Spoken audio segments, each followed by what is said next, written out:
gitondo ciza duhaye ngo dusangire ijambo ryawe. Byose bihagaze Mana kuco wavuze, muco wakoze. Cyo gituma turi hano. Cyo gituma twavyutse. Sava iyo yarari aza guhura nawe ngo yumve ico uvugana n'umutima wiwe. Ndasaba Mana gukoreshwa nawe. Ndo muntu buntu ariko kandi ndakeneye ubuntu bwawe. Ndizera igikorwa cawe Mana, igikorwa ca mpwemu yera muri twebwe. Abari uganiriza ubugingo bwacu.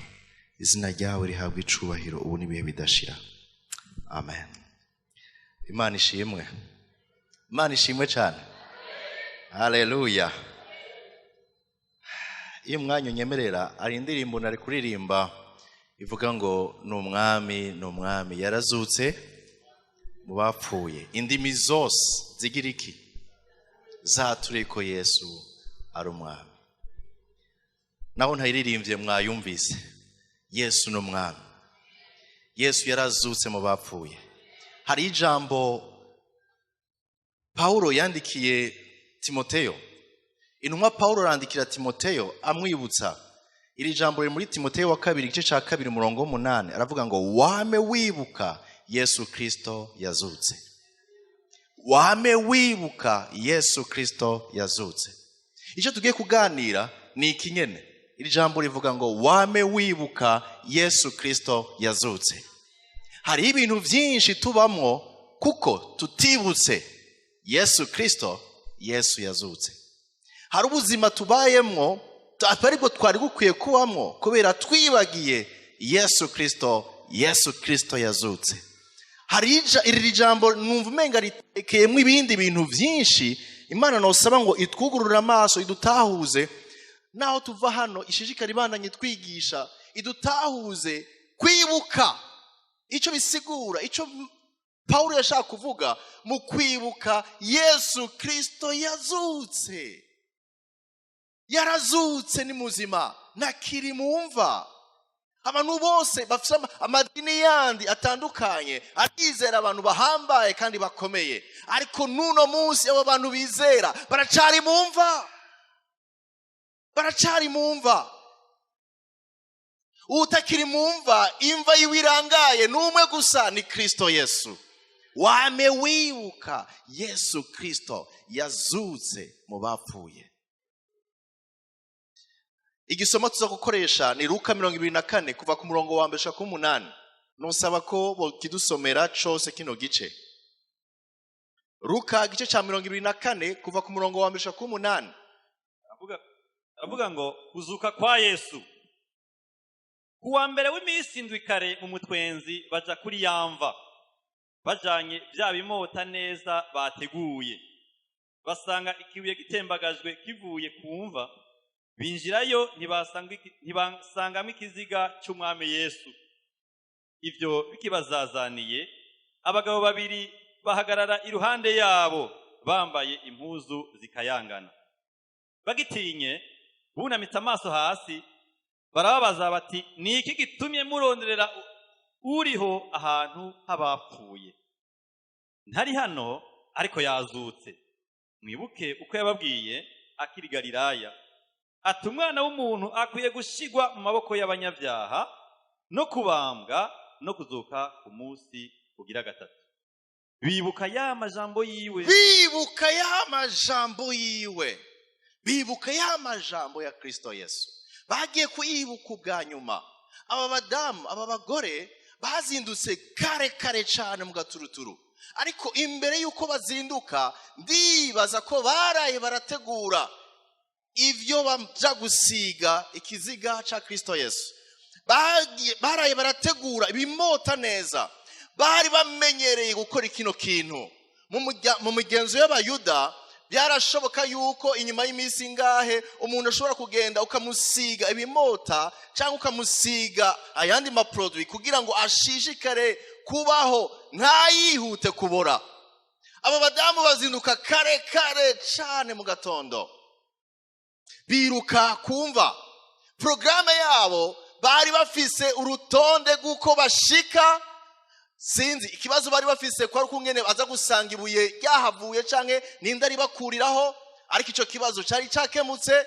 Hanyuma ivyiyumviro vyabo biyumvira bati dushika tumusiga.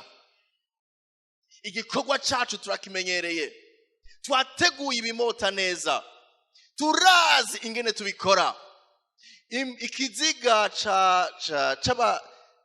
kungene bahamba, abayuda ngene bahamba, bafata ikiziga bakakizingirako ibitambara canke les bandelettes, bakazingirako hanyuma bakacinjiza ahantu mwisenga gibuye bakugara. Bariko bariyumvira ingene baza kubikora, biboneka ko abadamu bazindutse kare, mugabo bari bamenyereye gukora kino gikorwa. Aba bagore hari icyo bashobora kunyigisha. Ikigwa numva nokuramo mu gice ca mbere ngaha, nuko hariho ingaruka zo kutamenya canke zo kwibagira ivyerekeye kuzuka kwa Yesu. Ngomba tuvugane gato ingaruka zibiri zigaragara igihe umuntu yibagiye ukuzuka kwa Yesu. Aba badamu bafise experience, bamenyereye gutegura ibimota neza no kwiruka no kwihuta no kumenya ingene babisiga. Ariko babisiga iki? Babisiga igiti, babisiga ikiziga. Bari bizera, biteze yuko basanga muri yamva ikiziga kihari, hama bagakora igikorwa basanzwe bamenyereye. Elles ont de l'expérience, baramenyereye gukora ico gikorwa. Ariko hari ico bibagiye mu nyuma tubona bavuga ngo baribuka, bibukijwe n'umumarayika, baribuka yuko vyari vyaravuzwe yuko atazohera mu mva. Ariko icabatumye biruka gukora ivyo bategezwe gukora nuko bari bibagiye yuko uwo bagiye gusiga atakiri mu mva yazutse. Munyumviriza aha hantu turahatsitarira benshi. Kubera iki? Benshi tumenyereye, hari ivyo tumenyereye gukora. Hari ivyo tumenyereye gukora. On a de l'expérience. Turafise experience mu bikorwa kanaka. Hari ivyo tuzi, ntiborinda babitubwira, turazi ingene dushobora kubikora, turazi ingene tubigenza, ariko tukibagira ici jambo rivuga. Benshi mu bakristo dusigaye tugendera kuri experience, twaribagiye ici jambo rivuga.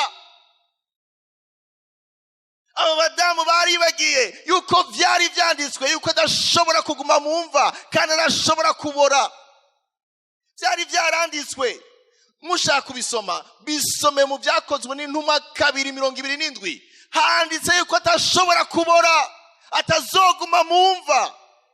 Ariko aba badamu bababajwe nuko badasanze ikiziga kihari. Ikibabaje ni giki? Nikiki kibateye ubwoba? Nigiki kibateye ubwoba? Nuko bari bazi ko bagiye ku gikorwa c'Imana, ministry.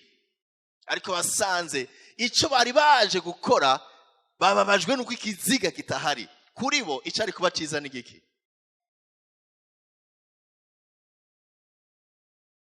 Kuri bo icari kuba ciza nuko basanga kiri mu mva, hanyuma bagakora igikorwa bamenyereye gukora.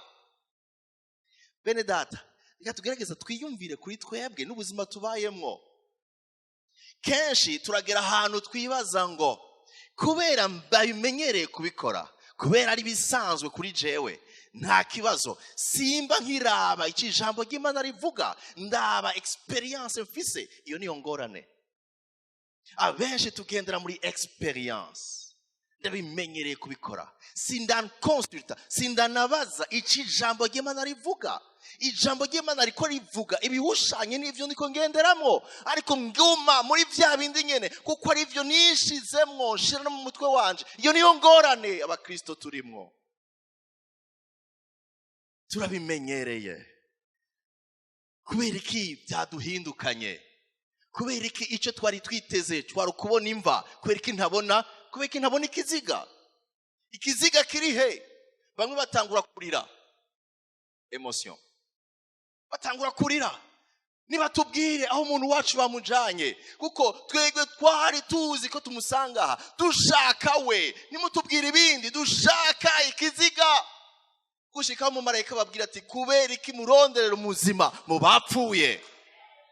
Ni muzima kubera iki muronderera mu bapfuye? Iyo umenyerera experience uri kuronderera ibizima mu bapfuye. Iyo umenyereye, hariho ikintu cyitwe kamenyere dukeneye guhingurwamwo bene data. Akamenyere kari karica benshi. Ndamenyereye gusenga, ndamenyereye kugira ibi, ndamenyereye guca ndabikora gutya, ndabimenyereye ntibishobora kunta mu caha, ndabibona ngo yarashwe mu jisho. Akamenyere karatubuza kubona Imana ku rundi rugezo, kuko tugendera ukamenyere tugatakaza ivyanditswe. Ivyari vyanditswe yuko atakiri mumva ku munsi ugira gatatu, nabo nibo bazindutse ko, ariko ntibari bazi yuko umunsi ugira gatatu adategezwa kuba ari mumva. Iyo baba ari abandi ba consulse canke basuzumye ivyanditswe, ntibari kuzindukira kumva, ntibari kujana ibi bimota neza. Haragera igihe kubera kumenyera kwacu, tukamenyera n'ibikorwa vy'ikidinidini, tukabibamwe imyaka myinshi, tugateba ahantu tukiyumvira ko ari byo bizoduzanira agakiza. Ariko ibikorwa vy'idini sivyo biduha agakiza. Imana ntiyaje, Yesu ntiyaje kudutanguriza idini, yaje kudutanguriza ubucuti n'ubugenzi. Niyipfuza ko duherera mu migenzo y'idini, yipfuza ko tuba abanywana nawe. Bene data, akamenyere n'ikintu c'idini niho kiva. Reka mvuge bike. Bamwe turamenyereye ngo barakubwiye bati iki kibazo ifo kugira 21 kwa basket, umukino wa basket ari wo bita 20. No, isonzeshe 21 jours ikibazo kicaje gikemuka. Na jewe 21 jours narazigize. Imana irumva ububabare bwanje ikiranyishura vyihuta. Nuko bimeze. Singiye kugira 20 aho ngiye kugira 40. Experience, akamenyere. Imana yacu ntitwishura kuko twagize 21 canke 40. Ariko igituma tugira jeune ni kugira ngo twiyegereze, twegere intebe y'Imana. Si kugira ngo twibabaze hanyuma yumve ko tubabaye. Hari n'abafata bagapfukama ku bufuniko. Hari abafata ngo Mana ngo ndagenda n'amavi ngo gushika hariya kugira ngo ubone ingire nibabaje ku bwawe. Experience ibintu twamenyereye ariko bitari mu buzima. Hari abavuga ngo Mana wambonye nibabaje kugira ngo unyishure kubera ko utanyishuye. Kanaka narumvise yashinze intahe avuga ngo yagize 20 yicura mwishura, nanje nkeneye kunyishura nagize 40. Experience. Ndashima Imana kuko Imana itatwishura kubera ubuhizi bw'iminsi nivyo twakoze, ariko itwishura kuko ubuntu n'imbabazi zayo. Ubuntu n'imbabazi zayo vyama ibihe bidashira. Urukundo rwayo rurengeye ivyo dushobora gukora. Ntaco twokora ngo tuyijugumize kuko ntijugumira kandi nikangwa na biracitse. Ibiba vyose biri mu mugambi wayo, irabizi, nta kiyitangaza. Ico ni kimwe mu bintu vyo kumenyera tugasanga twavuye mu mugambi w'ico Imana ivuga. Banibagiye abandi nabo bati tanga ivyo uvise vyose ubiha Imana, urabingene nawe iguhezagira. Benshi bagaca baja muri business. Ni business yihe? Mu rushengero bagaca ba business. Reka ntange Mana, wabonye ko natanze, ndarindiriye nanje ko umpa. Mana kubera iki natanze, kanaka yaratanze ambwira yuko yumuha, kubera iki nanje natanze ni wampa. Niho havana ibibazo byinshi vya kubera iki abantu bariko baratujya amahera Imana ntiri kwiraduhezagira, hatangura gucanamwo kubera iki. watanze kuko wumvise experience y'abantu, ariko ntidutanga kugira ngo Imana iduhe, dutanga mu kugaragaza umunezero dufise ku Mana. Dutanga en signe de reconnaissance, dutanga mu kwemera no kunezererwa ivyo Imana yadukoreye, ntidutanga kugira ngo iduhe. Ico ni kindi ciyumviro kitari ico, ariko cononekaye uko imyaka igenda niko bakristo bagiye bashiraho n'ivyizerwa bitari biblique, bitari biri muri Bibiliya, bidashinga ibintahe na Bibiliya, ariko kuko ariko tumenyereye kubikora. Aba badamu bari bamenyereye, kandi ivyo bari bamenyereye Imana yari ibahinduriye. Ihinduka rero, iyo Imana ishaka guhindura ibintu, akenshi turanigana kuko tudashaka kuva mu byo tumenyereye ngo twinjire muri bishasha. Akenshi turananirana kwemera ko Imana ishaka kuduhindurira ngo itwigishe kwizera icyo ivuga, nompa icyo abantu bavuga. Dukunda cyane ibyo abantu bavuga, twemezwa rwose n'ivyo kanaka yavuze kurusha ico twasomye Imana ikaduhishurira ko ari kizima. Iyo Imana iri kwitugarukana ku ijambo ryayo, turanka. Akenshi turanka. Oya Mana, sinumva ko ivyo bintu vyokogwa bidaciye nka kwa kundi wakorera kanaka. Imana ntituyimenyera muri iyo nzira. Imana yipfuza ubucuti bwacu nayo. Yifuza ubucuti bwacu nayo. Tuzoyisanga he? Tuzoyisanga muri experience z'abantu, tuzoyisanga mu ijambo ryayo. Soma ijambo ry'Imana, rimbura ijambo ry'Imana. Imana ibwira Yosuwa ngo iryo jambo uririmbure kuri some ijoro n'umutaga, niho ivyo uzokora vyose bizokubera vyo, bizoba prosper, bizotera imbere. Kubera iki? Kuko warimbuye ijambo ry'Imana. Iyo ndimbuye ijambo ry'Imana rimenyesha ico yandemeye, ingene nkwiye kubaho. Ariko iyo ngiye gusuzuma experience y'abantu, mperera muri experience ndatakara. Ivyo bambwiye ko atari vyo ndiko ndabona. Ivyo abantu birahinduka, ariko ivy'Imana ntibihinduka. Abadamu baranyigisha, bari bibagiye iki? Ko Yesu tegezo kuzuka. Ukibagira ukuzuka kwa Yesu kutuzana, ndaza kuvuga kubyerekeye ingaruka zo kuzuka kwiwe, ariko kwibagira igikorwa cyo kuzuka kwiwe, twisanga twanka ihinduka ry'Imana igomba kutujanamo, tukamenyera gose ibituryohera, tugashaka kuba muri experience z'ivyo twamenye twumvise, tugahusha icyo Imana igomba ku buzima bwacu.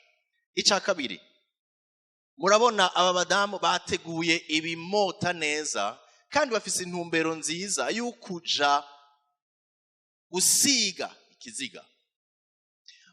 Nigiki kiro kirabamotiva, nigiki kibasunika kubikora? Ndibaza ko ari urukundo. Nivyo, basunikwa n'urukundo, naho bibagiye, ariko bariko basunikwa n'urukundo rwo kuja kugira iki? Rwo kuja gusiga kugira ngo umubiri w'umwami wabo ntuzubore. Sinonezerwa kumva yuko umubiri waboze, kandi narimenyereye gutegura ibintu bishobora gusiga akabandanya baho igihe kirekire, ariko ari mumva. Sinonezerwa numva urukundo runsunika kuja kumusiga. Wari urukundo, munyumve neza, ariko wari urukundo rutagiramwo ubumenyi. Un amour mais ignorant. Urukundo mugabo rutagira ubumenyi, kandi butagira no kwizera. Katugeretse twiyumvire, mbega biradushikira cyaho dukora ibikorwa, tugakora ibikorwa womenga kandi n'byukuri n'urukundo, dusunitswe n'urukundo, mugabo n'urukundo ruri emotionnel, rutagira ico ruhagazeko gukuri. Cukuri nta kuri kurimwo, kandi nta n'ukwizera kurimwo, ariko n'urukundo ruri vide de foi. Nta kwizera kurimwo, ariko n'urukundo. Aha nshaka kuvuga kuri emotion. ibikorwa bisunitswe n'ama emotion mugabo biri vide gute? Biri vide kuko ntibihagaze ku Imana iri. Bashaka gusiga ikiziga mugabo ntaho vyanditswe yuko ikiziga kizobora, ahubwo kivuga ngo ntikizokwigera kibora. Ivyo nivyo batahuye. Hari ibikorwa benshi dukora dusunitswe ibigumbagumba turabikeneye mugabo ibigumbagumba bitari mu kuri bitujana mu gukora ibitari vyo. Mbega ibi bintu birabaho aho dushobora gukora ikintu tukagisukwa n'urukundo mugabo tugasanga ntivyari bihagaze ku ijambo ry'Imana rivuga, ariko kandi n'urukundo rutagira ubumenyi buri inyoha. Bibiliya ivuga ngo abantu banje bishwe nukutamenya. N'urukundo mugabo rutari mu kumenya. Igituma nkora ibi ni kubera iki? Garukana kakarorero. Tukabwirwa ingene dukwiye gutanga, tukavyura les emotions z'abantu. Hama emotions zikaduga, emotion mazumva ibishobisho. Nakora ku bishobisho, bakubwira ingene ukwiye gutanga, ibishobisho byawe bikakurenga, amarira kaza ugatanga. Hari nabo twumvise bahora batanga n'imiduga, hari n'abakura alliance yabo bagatanga. Mu nyuma bashitse muhira bikaba ibindi. Bukeye bakagaruka ku ishengero ati pastor subiza birakomeye, subiza. Ndagusubiza iki? Hari ico wampaye? Oya sinsubira muhira, ntibikunda. Watanze kubera iki? Watanze sous le coup de l'émotion. Naco gituma abenshi iyo bakoze ibikorwa bivuye mu bishobisho, ikigaruka niki? No kwidodomba. No kuraba iyo byo batanze iyo biroye birihe? Byaciye mwamboneye byaciye he? Ninde yabikoze ko? Kubera iki? Kuko batanze batazi uwo bahaye n'igituma babitanze. Nico gituma ishengero rya kino gihe turakeneye gusubira kwiyumvira ingene tudakwiye gukora ibintu bisunitswe n'ibishobisho ariko bidahagaze mu ijambo ry'Imana rivuga. Nigiki kintuma ntanga? Sintanga kugira ngo ndonke, sintanga kuko bambwiye yuko ibintu bizoca bingarukako, ariko ntanga kuko nanje hari uwitanze ku bwanje. Ntanga en signe de reconnaissance, ntanga nezerewe, singoberewe, ariko ndaryohewe kumva yuko bampaye akaryo ko gushima Imana muri ubu buryo. Nico gituma iyo dukoze ku ma emotion yanyu ariko ijambo ritakoze ku mitima yanyu, ivyo mukora musubira kugaruka kuvyidogera. Bingahe mu bikorwa abenshi dukora hama tukagaruka tukidodomba. Kubera ikimaze igihe ngira gutya ariko isengesho ryanje ritishugwa. Kubera iki? Kuko bamvyuriye ibi emotion, bambwira ngo niwagira gutya kabiri ntuzogira gatatu uzoba wishuwe. Sinatahuye yuko kwishugwa n'Imana bitava muri experience z'ivyo abandi bakoze, ariko ziva mu buntu n'imbabazi z'Imana ingirira ukwigombye.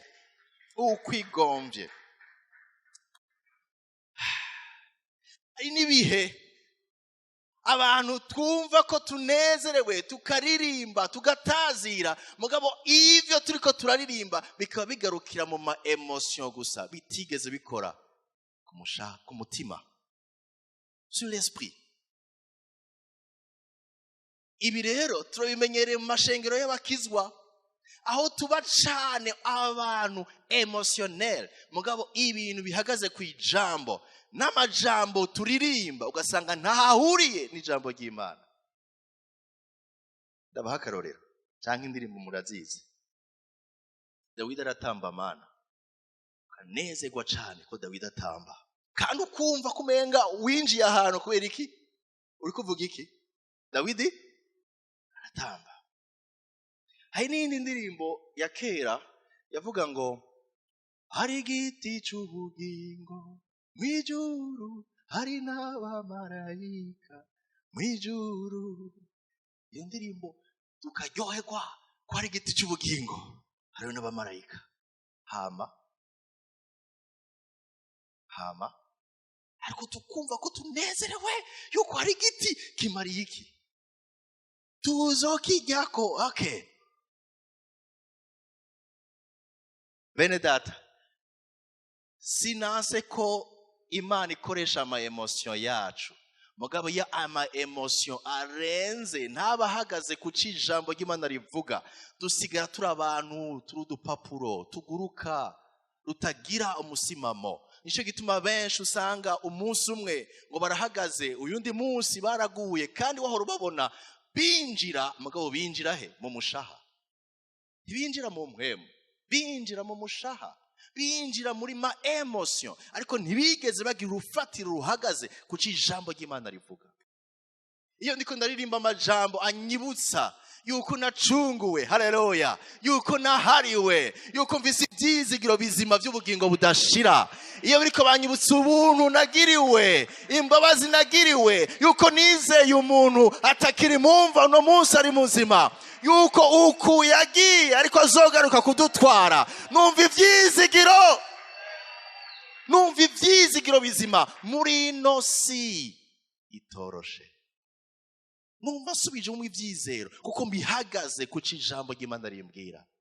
Ariko ahandi ho abenshi turi emporté par les émotions. Abadamu bari bafise ibimota neza, bafise urukundo, bari plein, baruzuye urukundo, mugabo n'urukundo rudahagaze mu kwizera, kuko ntibizera ko yazutse. Kandi yari yababwiye inshuro nyinshi, yababwiye inshuro nyinshi yuko azozuka umunsi ugira gatatu, ariko bobo ntibariko baravyiyumvira, bari emotionnel, baruzuye gusa ibigumbagumba ukumva ko bomugirira neza, ariko kandi bababaye kubona batamubonyeho.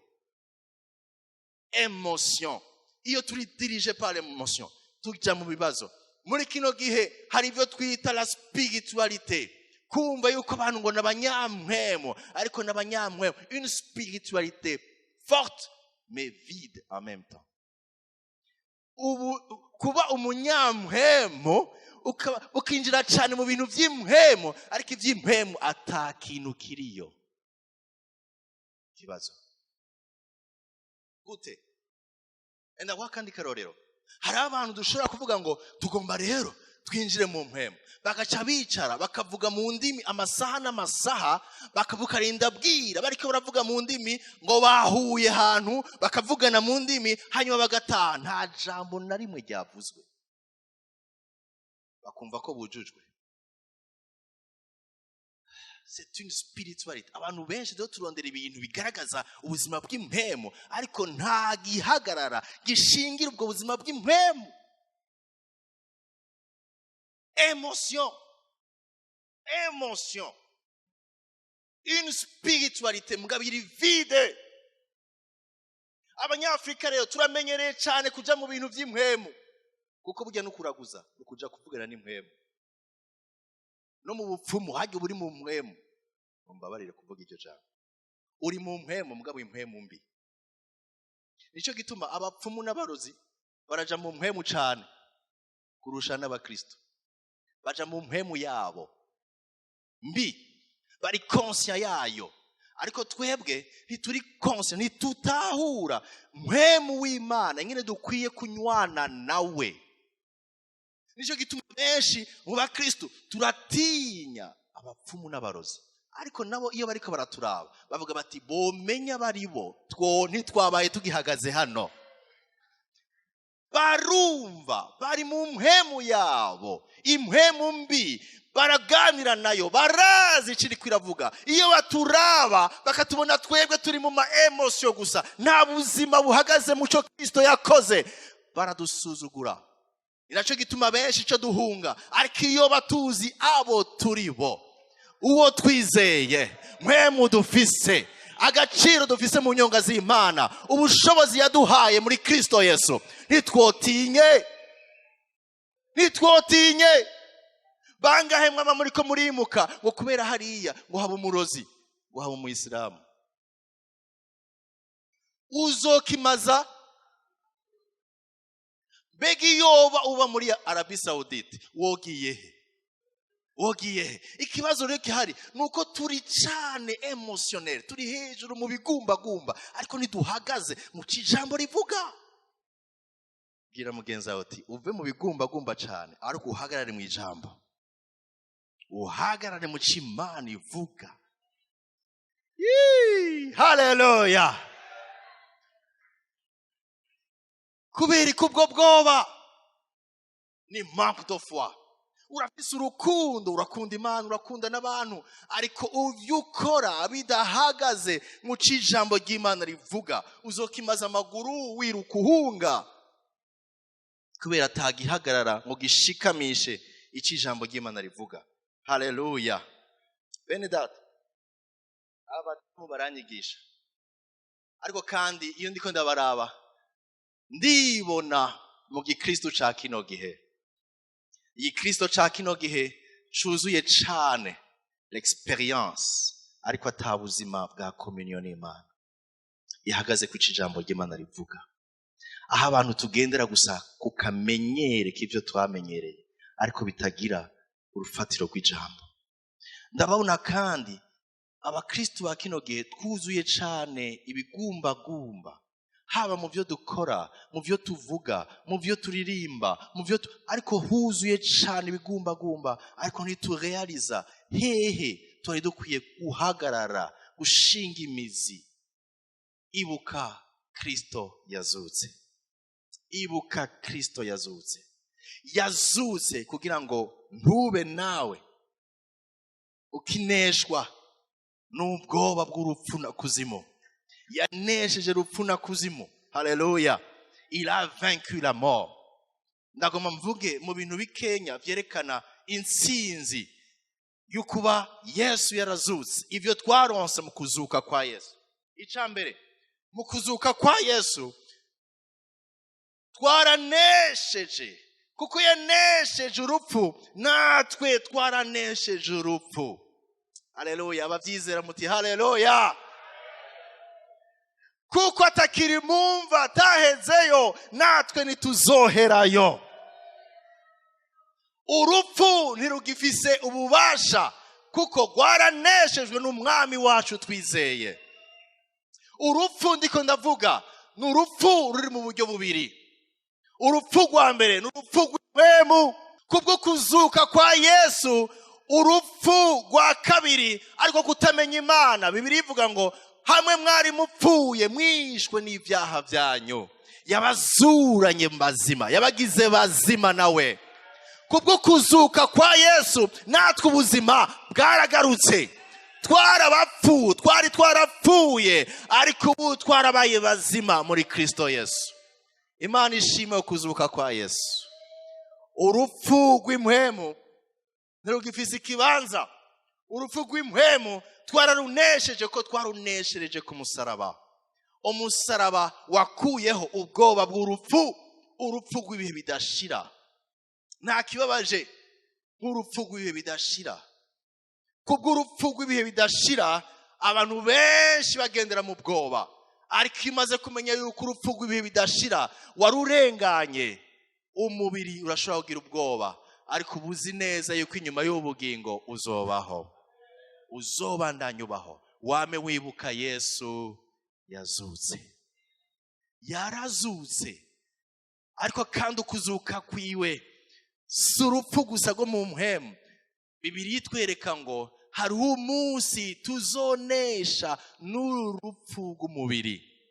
Urupfu tuzorubaza ngo dusubire udutinyishe turabe ngo uruboyi rwawe rurihe. Niko Pawulo abwira abikorinto ngo tuzogera igihe tubwire uyu mubiri tuti tubwire urupfu wahora udutera ubwoba, subira udukange, kuko tutakicambaye no mubiri. Urupfu twaranunesheje rwo mu buryo bw'umubiri. Urupfu rwo mu buryo bw'umubiri tuzoba twarunesheje.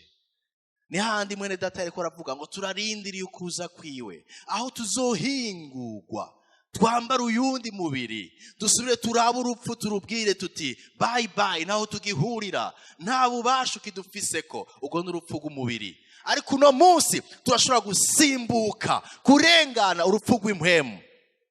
Gute nshobora kunesha nkatsinda urupfu rw'impwemu, ni mu kwizera igikorwa Kristo yakoze ku musaraba. Kwizera igikorwa Kristo yakoze ku musaraba bimpa ubugingo budashira, ndengana mva mu rupfu nja mu buzima. Haleluya. Ngiki icyambere nashaka kuvuga ku byerekeye ukuzuka kwa Yesu, icyo kitwigisha. Icya kabiri, ukuzuka kwa Yesu kunyigisha yuko hari ibyizigiro by'ubuzima bundi bushasha bwiza hagati muri ino si y'imibabaro. Ndasubiramo, hagati y'isi y'imibabaro, yo gusonza, yo kubura, yo kunanirwa, subizwa mu ibyizigiro yuko Yesu yamaze iminsi 3 ari silence. Iminsi 3 umenga nta na kimwe kiro kiraba, ibintu kabaye, ariko nanje naho ubona ko kabaye, hari inyuma y'iminsi 3 fisi ibyizigiro by'ubugingo budashira. Bene data turi kumwe, sinzi ko ahantu tuhatahura. Inyuma y'ubugingo Yesu wamenga urupfu rwiwe iminsi 3 nta na kimwe yo kiravugwa. Abigishwa barinyegeje, bafise ubwoba, ntibazi icyo abayuda baza kubagira. Turagowe nibadusanga aha, natwe batumanika nk'uko bamumanitse. Hariho ubwoba muri ino si, hariho ugucika intege, ukamenga nta byizigiro bindi bikihari. Iyo batwizera uwaheze mu mva by'ukuri bavyumvikana, ariko ko twizera utaheze mu mva hari ibyizigiro bizima. Haleluya, hari ibyizigiro bizima. Abasangiye nanje ibyizigiro. Haleluya. Haleluya.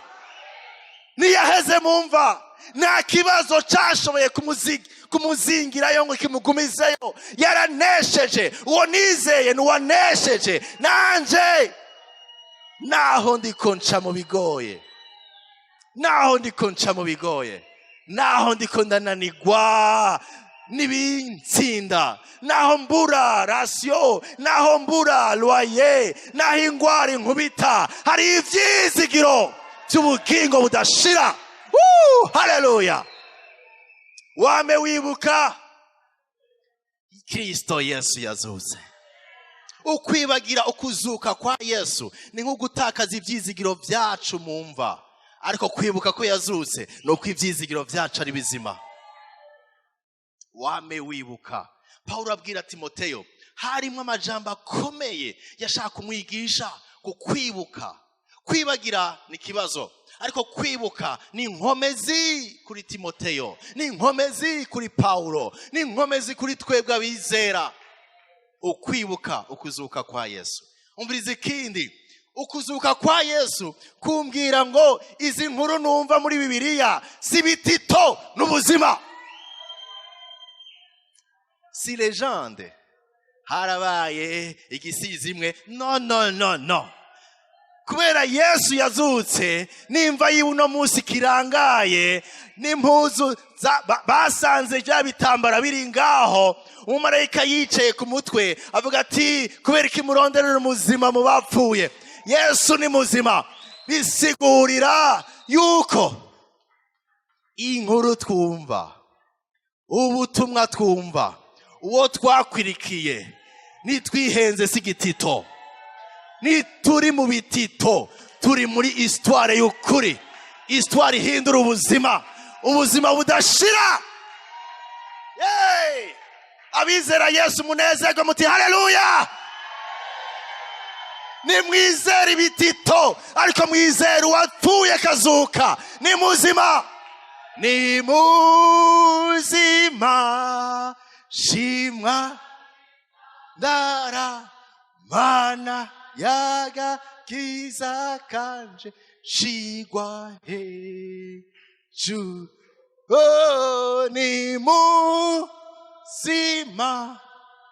Shimwa ndara mana shigwa hejuru. Wame wibuka Yesu Kristo yazutse. Ukwibagira ukuzuka kwa Yesu ni kibazo, ni gutakaza ibyizigiro, nukunavuga uti ibyo ndiko ndasoma burya ntibibaho. ariko kwibuka ko yazutse nuko inkuru yose ivugwa mu ijambo ry'Imana ni nzima. Byari byaranditswe ko atazobora, byari byanditswe ko umunsi ugira gatatu azozuka, imyaka amajana imbere y'uko abaho, kandi ibyo byarabaye. Ubu icanditswe tukirindiriye nuko havugwa ngo azogaruka. Uko mumubonye agiye niko azogaruka, kandi ijambo ry'Imana ko atari gitito, azoza, kandi ijisho ryose rizomubona, ngo n'abamucumise bazomubona, n'abariko baramucumita uno munsi mu gukora ibyaha nkana babishaka bazomubona. Ico turakirindiriye, azogaruka. Ntitwize ibitito, ariko tuvuga ijambo rizima ry'Imana. Umvirize kindi bavuga ngo canyuma kinyereka ikimazi cyo gutahura ukuzuka kwa Yesu. Bibiliya imbwira ngo mu Baroma 8:11 ngo nuko rero bwa bushobozi bwazura Yesu mu bapfuye nibwo bufise kandi gushobora kuzura imibiri yanyu ibora. Ukuzuka kwa Yesu kunsubiza gutahura ubushobozi bwakoreshejwe kugira ngo uwapfuye azuke. Bibiliya imbwira ngo ubwo bushobozi ngene nibwo bukorera muri twebwe.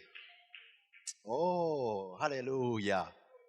Burya bushobozi bwazuye Yesu mu bapfuye nibwo bukorera muri wewe naho wisuzugura kenshi.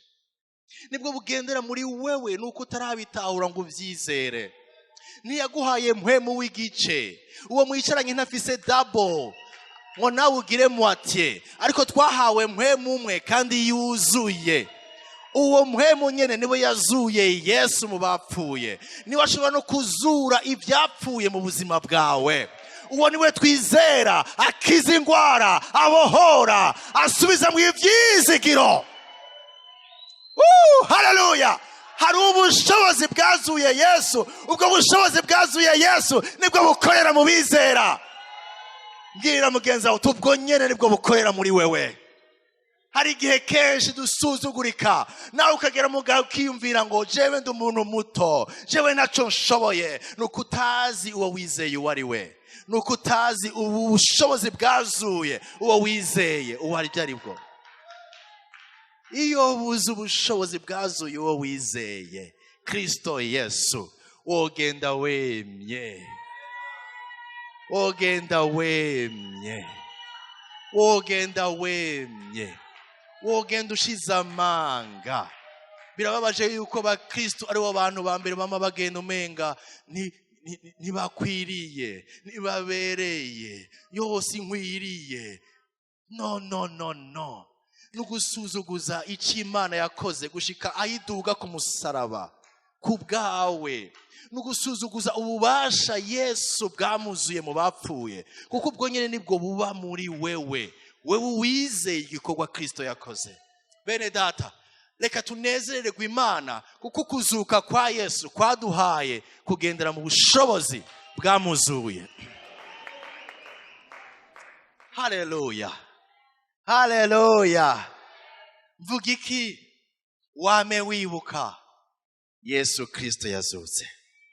Aba bagore baribagiye bakora ibikorwa, ariko baribagiye. Mu nyuma umumarayika arababwira ngo mwibuke ibyo yababwiye akiri kumwe namwe i Galilaya. Buno nyina kenge karagaruka. Umviriza ingene bavyibutse. Murongo wa 6 gushika ku 7. Luc 24:6-7. Ntari hano ariko yazutse. Mwibuke uko yababwiye akiri Galilaya. Mwibuke kuko musa nabibagiye. Mwibuke ivyo babwiye akiri kumwe namwe i Galilaya. Umviriza. Ati umwana w'umuntu yari yavuze ati umwana w'umuntu akwiye gushigwa mu maboko y'abanyavyaha, azoshigwa mu maboko y'abanyavyaha no kubambwa, abambwe. Ivyo byarabaye. no kuzuka ku munsi ugira gatatu. None kuvyo kuzuka vyo mutavyemeye. Nimwabonye ko yashizwe mu maboko kandi yabambwe, none kwereka ivyo kuzuka musa n'abavyibagiye. Bibuka ya majambo yiwe. Bibuka ya majambo yiwe. ntibabaye bakiguma kumva, basubiye inyuma biruka bagenda kubwira intumwa bati yazutse. Ntaco tuma dutebera kumva, ntaco tuma dutebera kumva. Dufise inkuru nziza. Inkuru nziza si uko tuguma kumva. Hari umwe muri bo yagumye ngo kumva avuga ngo no, ngo muramunyereka mumbwira aho mwamutwaye. Nta kamaro ko kuguma kumva kuko ntakiri mwumva. Yesu yarazutse. Sohoka genda ubwira abandi, genda ubabwire yuko hari ibyizigiro by'ubugingo budashira kuko ntakiri mwumva. Yarazutse ko yazutse, natwe dufite ibyizigiro by'ubugingo budashira kandi yasize aduhaye ubushobozi burya bwamuzuye nibwo bugendera mu bizera. Wame wibuka Yesu Kristo yazutse. Ukwibagira ukuzuka kwa Yesu kukujana mu byaha, kugutuma wibera mu byaha, ariko kwibuka yuko hari uwabambwe arapfa ariko atashoboye kubura ngo gume mumva Imana yamuzuye mu bapfuye, nuko ivyo yavuze atari migani kandi izoza kubishitsa. Kubera iki none umara imyaka uri mu byaha? Kwego ufise ubwoba kuko wohezwa ivyo byaha utobaho. Kubera iki wumva kumenga ubuzima bwawe bwoca buhagarara? Kandi biragaragara kumenga urakunda Imana ariko n'urukundo rutagira ukwizera kukuri. Ibikorwa byose uri kurakora, nimba ubikora uvuga uti reka mfe kubikora mugabo ndumva ko bijya byanto bivamo, uri mu gusuzugura igikorwa Kristo yakoze ku musaraba. Garuka usubire ubyizere, wizere yuko yazutse kugira ngo nawe uve mu rupfu rw'ibintu by'ibyaha bipfuye nabi, ubeho ku bwa Kristo. Ni iki guteye ubwoba uno munsi wumva umenga ntiworekura? Reka ndakwibutse ko yazutse. Ndakwibutse ko yazutse atabubasha bwari gushobora kumugumizayo. Nawe hari ububasha bushobora gukura aho hantu umenga waribiswe, warahambwe, umenga nta bindi bintu bishobora kugutuma uva aho hantu. Hari ubushobozi. Ndagomba dusenge ubushobozi bw'Imana bukura abantu mu kwibuka icyo Kristo yakoze mu kuzuka. Natwe bituvyure, bidukangure, bidukure aho umenga twarahambwe, twahambwe ubuzima bwacu. Hari abameze nk'abahambwe mu byaha, abafise iyerekwa ryahambwe, abafise amaviziyo umenga yarazibiwe, ariko Yesu yagumyeyo, yarazutse. Ndifuza kudusenga kugira ngo niyerekwa ryanyu, ibyizigiro byanyu bisubire bive mu mva, ubugingo bwanyu buve mu byaha, tugendere mu bushobozi bwamuzuye mu bapfuye. Duhaguruke, haleluya, dusenge Imana. Isengesho ryacu rihagaze aha. Hari ubushobozi bwazuye Yesu. Mu kwibuka ko Yesu yazutse mu bapfuye, hari ubushobozi natwe bukorera muri twebwe, bukazura ibyizigiro, bukadukura mu buzima bw'ibyaha, bukadusubiza mu ibyizigiro by'ubugingo budashira. Haleluya.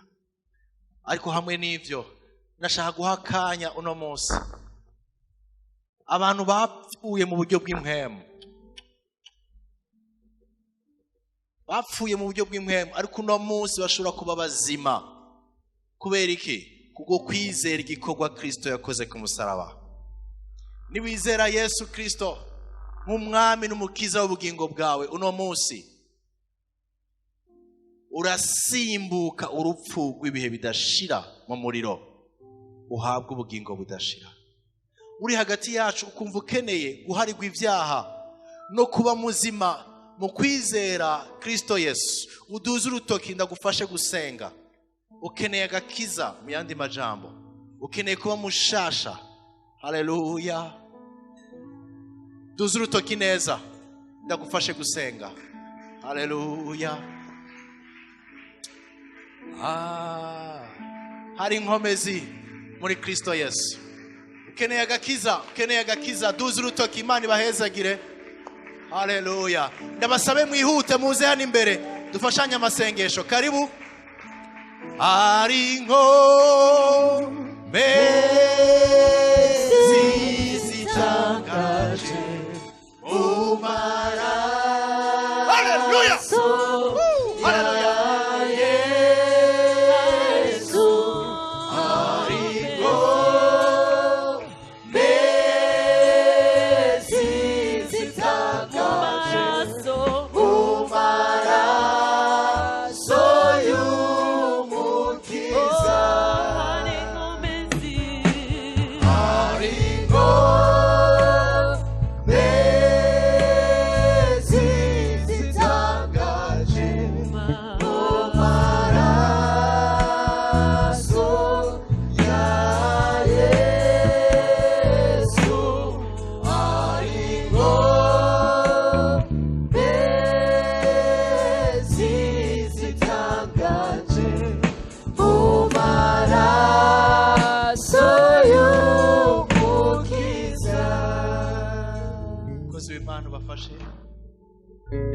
Imana ibaho umugisha by'ingingo mufashe yo kwizera Kristo.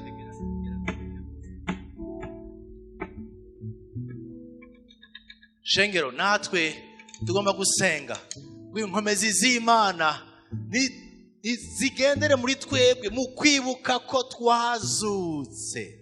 Kubwo Yesu yazutse natwe hari ubuzima bushasha budakwiye kugendera kandi munsi y'ubuja bw'icyaha, tudakwiye kandi kugendera munsi y'ukwihebura, ariko ibyizigiro byacu bikwiye kuzuka bigasubira kuba bizima. Haleluya. Reka dusenga Imana. Mwami Yesu, sengera ibyizigiro byawe, sengera Imana igushoboze kuva mu kwibagira igikorwa Yesu yakoze mu kuzuka. Reka wizigire ububasha bwamuzuye, usaba Imana ngo nawe bugendere muri wowe mu izina rya Yesu Kristo. Hari ububasha bw'umwiza tudakwiye gusubira kuja munsi yabwo, kuko Yesu yarazutse. Yesu ni muzima. Yesu ni muzima. Haleluya. Usenge, senga uti Imana, reka ubushobozi bwakuzuye mu bapfuye aribwo busubiza mu ibyizigiro, ukubona gushasha, ugucagagura iminyoro n'imigozi y'ivyaha. Sishaka kugendera kandi mu vyaha, ndashaka ubushobozi bwakuzuye bugendere muri jewe mu izina rya Yesu, mu izina rya Yesu. Urashoboye Mana, uri Imana idahinduka, uri Imana yo kwizegwa. Haleluya. Haleluya. Turasaba umuzezi wa shengera dusengere. Haleluya. Bonaparte, karibu dusengere.